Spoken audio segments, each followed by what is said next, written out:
నమస్కారం ETV news కి స్వాగతం ముందుగా ముఖ్యాంశాలు సిఐఐ సదస్సు విజయవంతం కావడంతో ఆంధ్రప్రదేశ్ సర్కార్ ఉత్సాహం 2029 నాటికి 100 లక్షల కోట్ల పెట్టుబడులు రాబట్టడమే లక్ష్యమన్న చంద్రబాబు సదస్సుకు ముందు ఆందోళనలపై చంద్రబాబు ఆగ్రహం కట్టడి చేయకుంటే రాష్ట్రం అబాసుపాలయ్యేదని వ్యాఖ్య జగన్ వైఖరిపై ఘాటు విమర్శలు హైదరాబాద్ లో విదేశీ భవన్ నిర్మాణానికి కేంద్రం సుముఖత వరంగల్లో పాస్పోర్టు సేవా కేంద్రం కేసీఆర్ కు విదేశీ వ్యవహారాల కార్యదర్శి మూలే హామీ దేశవ్యాప్తంగా నేడు పల్స్ పోలియో కార్యక్రమం తెలుగు రాష్ట్రాల్లో భారీ ఎత్తున ఏర్పాట్లు 5 ఏళ్లలోపు పిల్లలందరికీ వేయించాలని ప్రభుత్వాల సూచన ట్రంప్ వలస విధానంతో 7 ముస్లిం దేశాల ప్రజల ఇక్కట్లు విమానాశ్రయాల్లోనే విదేశీయుల అరెస్ట్ అమెరికా వైఖరిపై మిన్నంటుతున్న నిరసనలు నేడు ఆస్ట్రేలియన్ ఓపెన్ పురుషుల సింగిల్స్ అమీతుమీకి సిద్దమైన రోజర్ ఫెదరర్ రఫేల్ నాదల్ దిగ్గజ ఆటగాళ్ల పోరుపై సర్వత్రా ఆసక్తి నేడు నాగ్పూర్లో భారత్ ఇంగ్లాండ్ మధ్య రెండో 2020 తొలి మ్యాచ్ ఓటమితో కోహ్లీ సేనపై పెరిగిన ఒత్తిడి జోరు మీదున్న బ్రిటిష్ జట్టు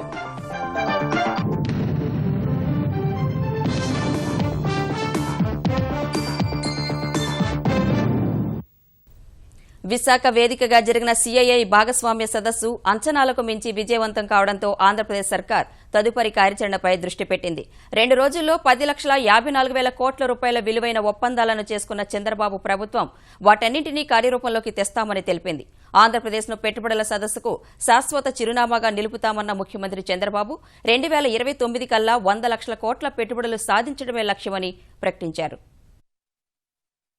వ్యాపార అనుకూల రాష్ట్రాల్లో మొదటి స్థానంలో ఉన్న సన్ రైజ్ ఆంధ్రప్రదేశ్ పెట్టుబడుల ఆకర్షణలో తమ స్థాయిని చూపించింది విశాఖ వేదికగా జరిగిన 2వ విడత భాగస్వామ్య సదస్సులో అంచనాలకు మించి పెట్టుబడుల వెల్లువ కొనసాగింది 7 లక్షల కోట్ల విలువైన ఒప్పందాలు ఖరారయ్యే అవకాశముందని ప్రభుత్వం అంచనా వేయగా 2 రోజుల్లో ఏకంగా 10,54,000 కోట్ల రూపాయల విలువైన 665 ఒప్పందాలు ఖరారయ్యాయి ఈ ప్రాజెక్టులన్నీ సాకారమైతే 22 లక్షల మందికి ఉపాధి కలుగుతుందని ప్రభుత్వ వర్గాలు అంచనా వేస్తున్నాయి పెట్టుబడులను ఆకర్షించ ముఖ్యమంత్రి చంద్రబాబు పూర్తిగా సఫలమయ్యారు నవ్యాంధ్రలో వనరులు అవకాశాలను పారిశ్రామికవేత్తల ఎదుట సమగ్రంగా ఉంచారు కార్పొరేట్ దిగ్గజాలు విదేశీ ప్రతినిధులతో ముఖాముఖి చర్చలు జరుపుతూనే అధికార యంత్రాంగాన్ని సమన్వయం చేసుకుంటూ భారీగా ఒప్పందాలు కుదిరేలా చేయడంలో విజయం సాధించారు కేంద్ర మంత్రులు జైట్లీ వెంకయ్యనాయుడు నిర్మలా సీతారామన్ ధర్మేంద్ర ప్రధాన్ సురేష్ ప్రభు నితిన్ గడ్కరీ అశోక్ గజపతిరాజు సుజనా చౌదరి 2 రోజుల సమావేశాలకు హాజరు కావడం కేంద్రానికి ఏపీపై ఉన్న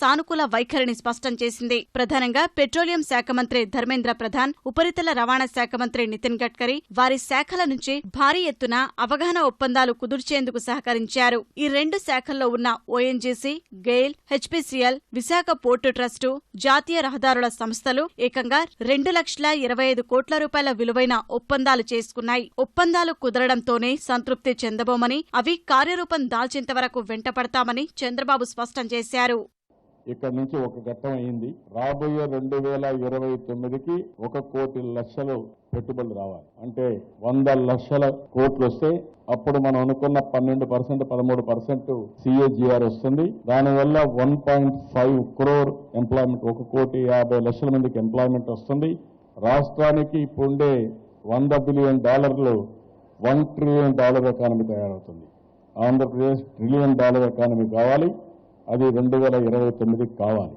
ఆంధ్రప్రదేశ్ను పెట్టుబడుల సదస్సుకు శాశ్వత చిరునామాగా నిలిపేందుకు అవసరమైన కసరత్తు చేస్తున్నట్లు ముఖ్యమంత్రి చంద్రబాబు తెలిపారు ఆంధ్రప్రదేశ్ లో దావోస్ లో జరిగే సదస్సు జరిగితే అందరినీ ఒక ప్లాట్ఫామ్ మీద తీసుకొస్తారు industry academician media corporate sector governments అందరూ కూడా ఒక సెక్టర్లోకి వస్తే ఇన్నోవేటివ్ టెక్నాలజీ అందరూ వస్తే ఎక్స్చేంజ్ ఆఫ్ ఐడియాస్ చేసుకుని అక్కడి నుంచి ఏ విధంగా ముందుకు పోవడానికి ఒక కార్యక్రమాన్ని రూపకల్పన చేసుకోవడం మనకు వస్తుంది దానికి ఇది ప్రారంభం మాత్రం అమరావతిని క్యాపిటల్గా పర్మనెంట్గా దావోస్ని ఏ విధంగా కండక్ట్ చేయాలనో ఆ విధంగా కండక్ట్ చేయడం కోసం కూడా ఆలోచిస్తున్నాం.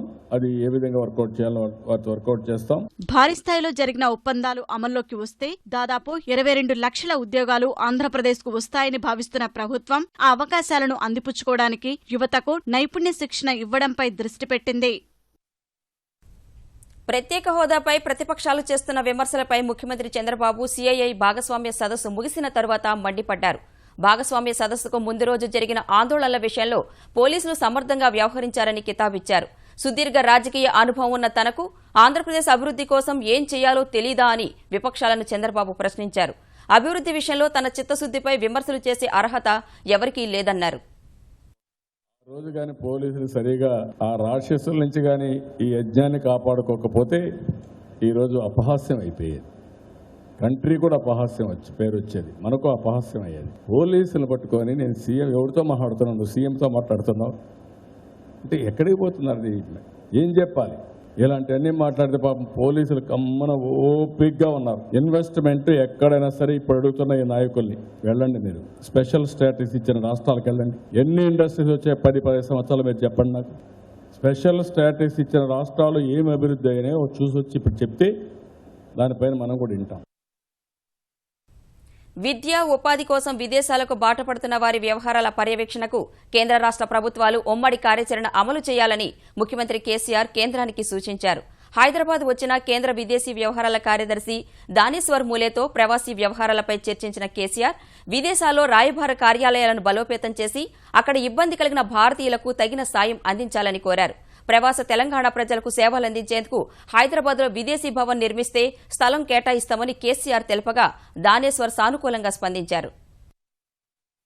విదేశాలకు వెళ్లి మోసపోతున్నా అనేక ఇబ్బందులు పడుతున్న భారతీయుల విషయంలో ప్రభుత్వాలు స్పందించాల్సిన తీరు, అందించాల్సిన సాయంపై కేంద్ర విదేశీ వ్యవహారాల శాఖ కార్యదర్శి దానేశ్వర్ మూలే కేసీఆర్ చర్చించారు. తెలంగాణ సహా దేశంలోని ఇతర ప్రాంతాల నుంచి విద్య, ఉపాధి, ఉద్యోగం, వ్యాపార అవసరాల కోసం విదేశాలకు వెళ్తున్న వారికి అనేక విషయాల్లో ఇబ్బందులు తలెత్తుతున్నాయని కేసీఆర్ అన్నారు. దళారుల చేతిలో మోసపోవడం, ప్రమాదాలు, అపహరణకు గురికావడంతో పాటు విదేశాల్లో కేసుల్లో ఇరుక్కుంటున్నారని, అలాంటి వారికి సాయం అందించాల్సిన బాధ్యత ప్రభుత్వాలపైనే ఉంటుందన్నారు. విదేశీ పెట్టుబడులకు అనుమతుల నేపథ్యంలో భారత్కు వస్తోన్న వివిధ దేశాల పారిశ్రామికవేత్తలు, వ్యాపారవేత్తలకు కూడా ప్రభుత్వం తగిన సహకారం అందించాల్సి ఉందన్నారు. విదేశాల్లోని భారత దౌత్య కార్యాలయాలను బలోపేతం చేయాలని, రాష్ట్ర రాజధానుల్లోనూ విదేశీ భవనాలు నిర్మించాలని కేసీఆర్ సూచించారు. తెలంగాణ నిర్మించే విదేశీ భవన్ కోసం స్థలం కేటాయించేందుకు సిద్ధంగా ఉన్నట్లు తెలిపారు. ప్రవాసుల సౌకర్యార్థం కేంద్ర రాష్ట్ర ప్రభుత్వాలు కలిసి వ్యూహాలను రూపొందించి అమలు చేయాలని అభిప్రాయపడ్డారు. ఈ విషయంలో కేంద్రంతో కలిసి పనిచేసేందుకు సిద్ధమన్నారు. ఉపాధి కోసం గల్ఫ్ దేశాలకు, విద్య కోసం వివిధ దేశాలకు వెళ్లేవారికి తగిన అవగాహన కల్పించాలని, ప్రభుత్వమే మార్గదర్శకం చేస్తే మోసాలు తగ్గుతాయని ఆయన అభిప్రాయపడ్డారు. కేంద్రంతో పాటు వివిధ రాష్ట్ర ప్రభుత్వాలు ఇతర దేశాలతో సంబంధాలను మెరుగుపరుచుకుంటున్నాయన్న మూలే కేంద్రం కూడా విదేశీ వ్యవహారాల శాఖను బలోపేతం చేస్తోందని వివరించారు. అత్యంత వేగంగా పాస్పోర్టులు జారీ చేసే రాష్ట్రంగా తెలంగాణ దేశానికే ఆదర్శంగా నిలిచిందని ఆయన అభినందించారు. ముఖ్యమంత్రి విజ్ఞప్తి మేరకు హైదరాబాద్లో విదేశీ భవన్, వరంగల్లో పాస్పోర్టు సేవా కేంద్రం నెలకొల్పుతామని ప్రకటించారు. త్వరలో పాస్పోర్టు అధికారులు వరంగల్ వెళ్లి అనువైన స్థలాన్ని చూస్తారని దానేశ్వర్ తెలిపారు. 5 రాష్ట్రాల ఎన్నికల నేపథ్యంలో నిబంధనావళి అమల్లో ఉన్నా తన అనుమతి లేకుండా నిర్ణయాలు తీసుకున్న వేర్వేరు కేంద్ర మంత్రిత్వ శాఖలపై కేంద్ర ఎన్నికల సంఘం ఆగ్రహం వ్యక్తం చేసింది. ముందస్తు అనుమతి లేకుండా 5 రాష్ట్రాల ఓటర్లను ప్రభావితం చేయగల నిర్ణయాలు తీసుకున్నారంటూ రక్షణ, ఆర్థిక శాఖలు సహా నీతి ఆయోగ్ తీరును తప్పుపట్టిన ఈసీ ఎన్నికల నిబంధనావళిని ఖచ్చితంగా పాటించి తీరాల్సిందేనని కేంద్ర మంత్రివర్గ కార్యదర్శికి స్పష్టం చేసింది. తమకు చెప్పకుండా సార్వత్రిక బడ్జెట్ ప్రవేశపెట్టే తేదీని ఫిబ్రవరి 1కి ఆర్థిక శాఖ మార్చడం, ఎన్నికలు జరిగే 5 రాష్ట్రాల్లో నీతి ఆయోగ్ ప్రత్యేక గ్రామ సభలు జరపడం, ఉత్తరాఖండ్లో కమాండర్ల సదస్సును రక్షణ శాఖ నిర్వహించడమే ఆయా శాఖలపై ఈసీ ఆగ్రహానికి కారణమని తెలిసింది. ప్రతి నెల ఆకాశవాణి ద్వారా తన మనసులో మాటను దేశ ప్రజలకు నేరుగా వివరిస్తున్న ప్రధాని నరేంద్ర మోదీ నేడు మరోమారు ఆ కార్యక్రమం నిర్వహించనున్నారు. 10వ తరగతి, ఇంటర్మీడియట్ బోర్డు పరీక్షలు రాయనున్న విద్యార్థులకు సంబంధించి మోదీ ప్రసంగించనున్నారు. 5 రాష్ట్రాల ఎన్నికల నేపథ్యంలో మనసులో మాట కార్యక్రమం ప్రసారానికి కేంద్ర ఎన్నికల సంఘం శనివారమే అనుమతించింది. అయితే శాసనసభ ఎన్నికలు జరిగే రాష్ట్రాల ఓటర్లను ప్రభావితం చేసేలా ప్రధాని ప్రసంగం ఉండరాదని షరతు విధించింది. ఎన్నికల నేపథ్యంలో మన్ కీ బాత్ ప్రసారానికి అనుమతివ్వాలన్న కేంద్ర ప్రభుత్వ అభ్యర్థనపై ఈసీ సానుకూలంగా స్పందించింది. వలస విధానాన్ని కఠినతరం చేస్తూ అమెరికా అధ్యక్షుడు డొనాల్డ్ ట్రంప్ జారీ చేసిన ఆదేశం ప్రపంచవ్యాప్తంగా పెను దుమారం రేపుతోంది. 7 ముస్లిం దేశాలకు చెందిన ప్రయాణికుల్ని అమెరికా వెళ్లే విమానాలు ఎక్కకుండా అడ్డుకుంటున్నారు. ఇప్పటికే అగ్రరాజ్యానికి చేరుకున్న వారిని విమానాశ్రయాల్లోనే అరెస్టు చేశారు. ఈ పరిస్థితికి కారణమైన ట్రంప్పై వివిధ దేశాల అధినేతలు మండిపడ్డారు. ఇది దేశాల మధ్య గోడలు కట్టాల్సిన సమయం కాదని హితవు పలికారు. ఉగ్రవాదులు దేశంలోకి చొరబడకుండా చూసే లక్ష్యంతో అమెరికా వలస విధానాన్ని కఠినతరం చేయడం పెను దుమారం రేపుతోంది. ముస్లిం దేశాలైన Iran, Iraq, Syria, Sudan, Libya, Yemen, Somalia నుంచి అమెరికాకు రావాలనుకునే వారిని నిశితంగా పరీక్షించాకే దేశంలోకి అనుమతించేలా వలస విధాన నిబంధనలను ట్రంప్ కఠినతరం చేశారు. సిరియా శరణార్థుల్ని అమెరికాలోకి ఎట్టి పరిస్థితుల్లో అనుమతించేది లేదన్నారు. ఇందుకు సంబంధించిన ఆదేశంపై శనివారం ట్రంప్ సంతకం చేసిన కాసేపటికే ప్రపంచవ్యాప్తంగా అలజడి రేగింది. ముఖ్యంగా ఆంక్షలు విధించిన 7 ముస్లిం దేశాలకు చెందిన పౌరుల పరిస్థితి అగమ్యగోచరంగా తయారైంది. ట్రంప్ ఆదేశాల నేపథ్యంలో వారిని కనీసం విమానం ఎక్కేందుకైనా విమానయాన సంస్థలు అనుమతించడం లేదు. వీసాలు ఉన్నా టికెట్లు విక్రయించడం లేదు. ట్రంప్ ఆదేశాలు జారీ అయ్యే సమయానికి విమానంలో వారు అమెరికాలో దిగగానే పోలీసులు అదుపులోకి తీసుకున్నారు. అమెరికాలో తలదాచుకుందామనుకున్న సిరియా శరణార్థులు దిక్కుతోచని స్థితిలో పడిపోయారు.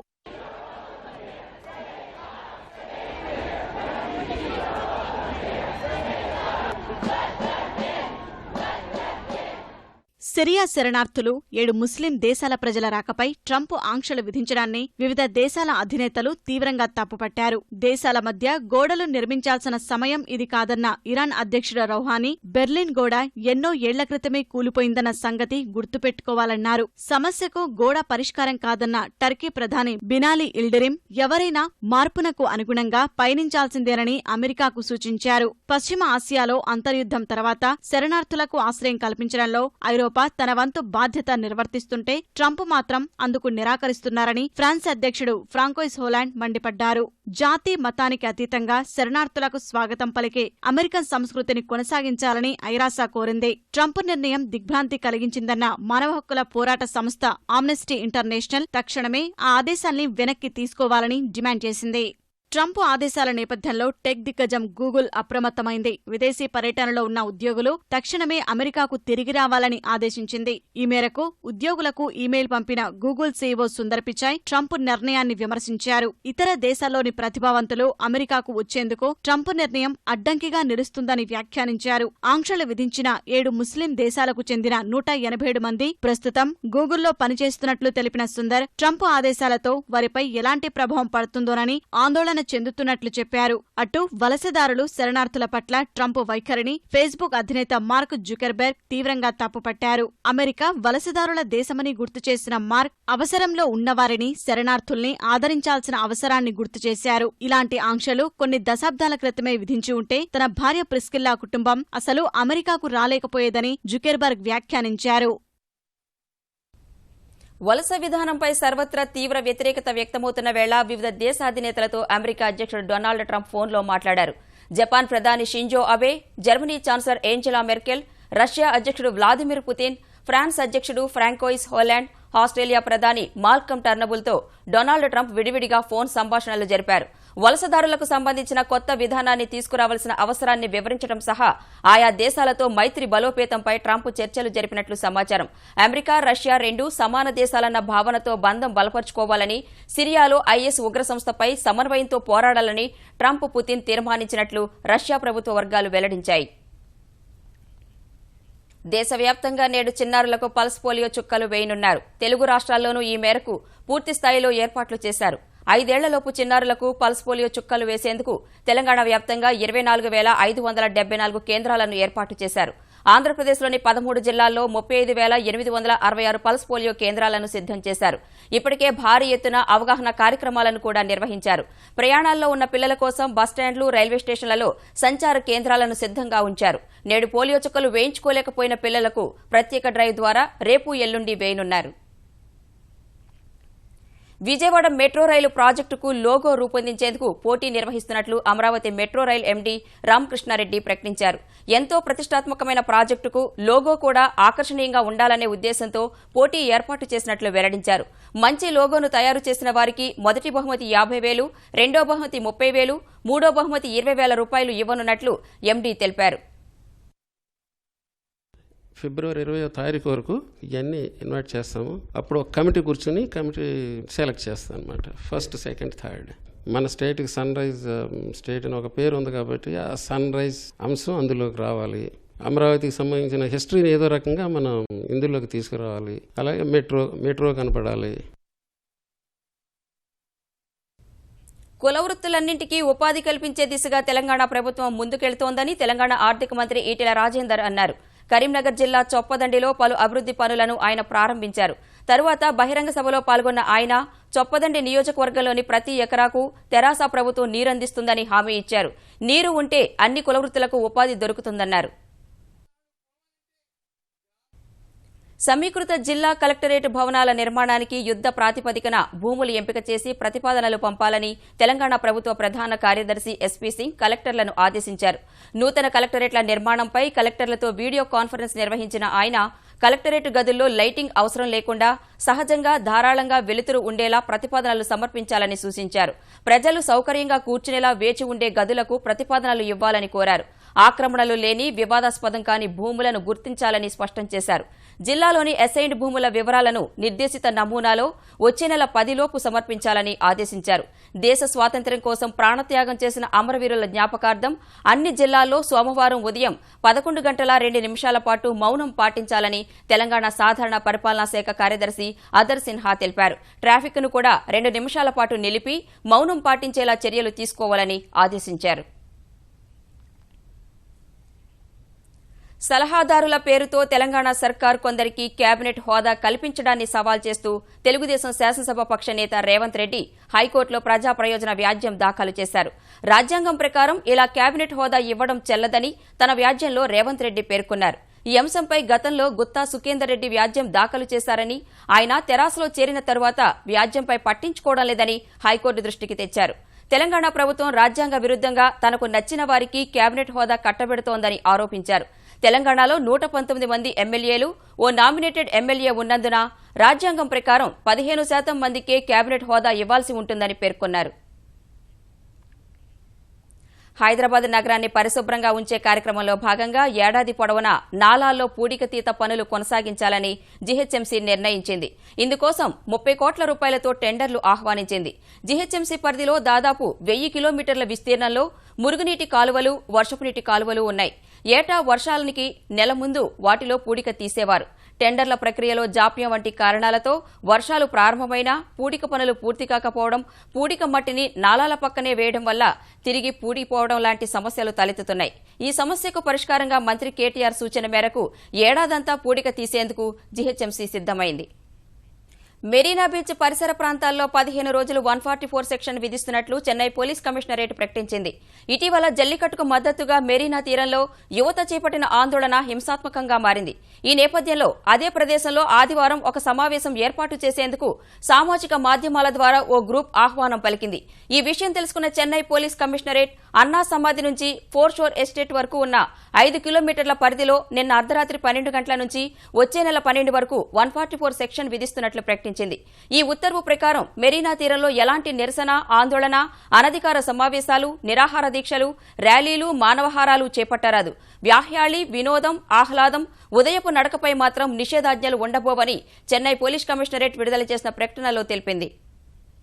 మిస్ సౌత్ ఇండియా పోటీలు కేరళలో అట్టహాసంగా సాగాయి. మణపురం ఫైనాన్స్, పెగాసన్ ఇండియా నిర్వహించిన మిస్ సౌత్ ఇండియా పోటీల్లో 5 రాష్ట్రాలకు చెందిన 18 మంది భామలు తుదిపోరులో పోటీ పడ్డారు. తమిళనాడుకు చెందిన పవిత్ర అందరినీ వెనక్కి నెట్టి మిస్ సౌత్ ఇండియా టైటిల్ను దక్కించుకుంది. కేరళ కుట్టి రేష్మా నంబియార్, కర్ణాటకకు చెందిన వర్ణ సంపత్ ద్వితీయ, తృతీయ స్థానాల్లో నిలిచారు. గతేడాది మిస్ సౌత్ ఇండియాగా ఎంపికైన మీరా మిథున్ ఈసారి పోటీల్లో ప్రత్యేక ఆకర్షణగా నిలిచింది. ర్యాంప్పై క్యాట్ వాక్ చేసి అందరినీ ముగ్ధుల్ని చేసింది.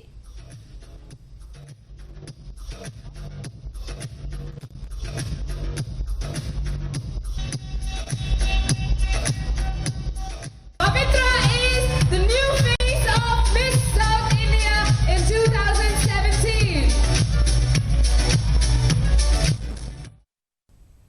ఈటీవీ న్యూస్ సమాప్తం. నమస్కారం.